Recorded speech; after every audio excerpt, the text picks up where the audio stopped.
Alright, this is an updated bike check of my 2010 Subrosa.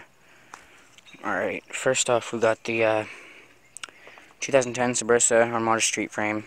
We got the wishbone chainstay.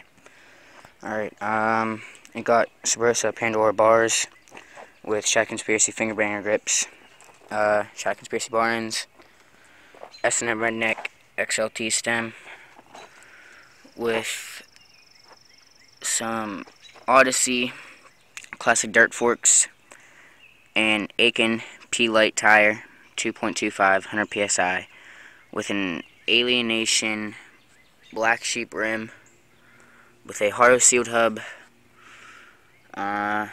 Moving down, we got a Mosh Digital 25 tooth chain wheel, black and white, with profile BMX cranks, Odyssey Twisted PC, pedals in pink, help the boobies, you know what I mean. Got a Subrosa pivotal seat, patented technology, you know. Back we got a Demolition Monaco street tire, it's 2.2, it has 100 psi in it too, but it can hold 115. Just a regular 9-tooth cassette. It's pretty loud. That's pretty much most of it. It got a regular integrated headset. It has mid-bottom bracket.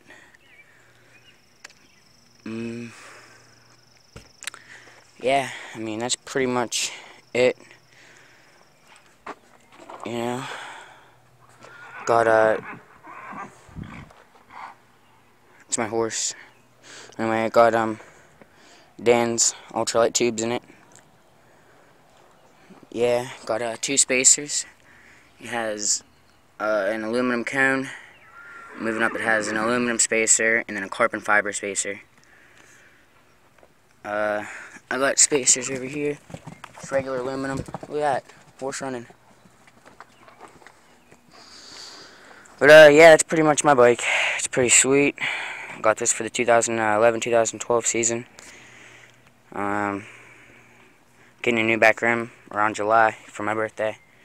I'm gonna get a Primo Remix cassette with an Alienation Runaway in red. Pretty much the same exact thing, except I'm gonna have a white hub. But yeah, my bike's pretty good. I actually recently bent my rim a little, casing a huge dirt jump. But yeah, other than that, it's pretty legit. Alright, that's my bike.